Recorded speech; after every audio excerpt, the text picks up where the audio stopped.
You are now watching Showbiz Now, your daily showbiz update.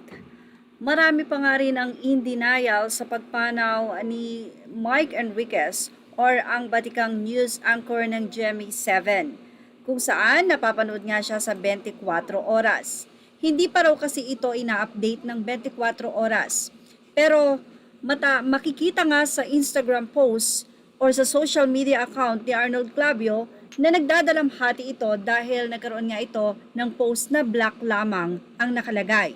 Mula sa naging artikulo ng Bulgar, sinabi nilang GMA 7 at pamilya tahimik pa pagpanaw ni Mike Enriquez nag-viral sa SOCMED.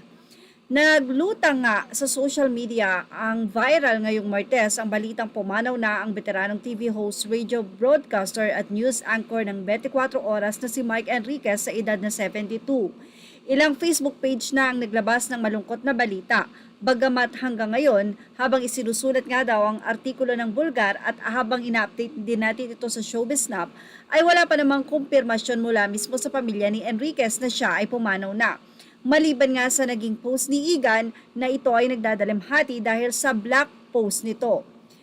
Well, kapansin-pansin na maging ang GMA 7 network na home studio ni Mike Enriquez ay wala pa ring inilalabas na official statement kaugnay ng kumakalat na balitang pumanaw na ang batikang news anchor.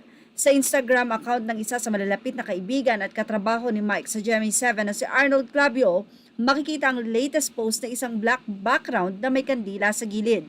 Makikita rin ang sunod-sunod na sad emojis ng comment ng ilang reporters at personalidad sa Kapuso Network sa naturang IG post ni Arnold. Si Miguel Castro Enriquez o mas kilala bilang Mike Enriquez ay isa sa mga pinaka-nirerespeto at pinagkakatiwalaang tao sa larangan ng media sa Pilipinas.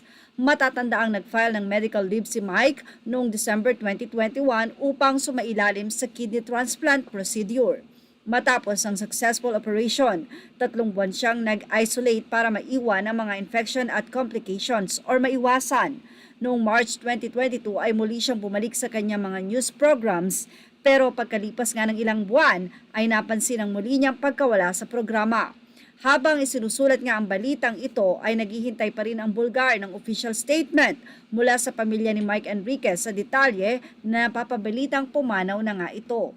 Kung sakasakali mang hindi ito totoo, mas masaya sana ang marami kung ito ay fake news lamang.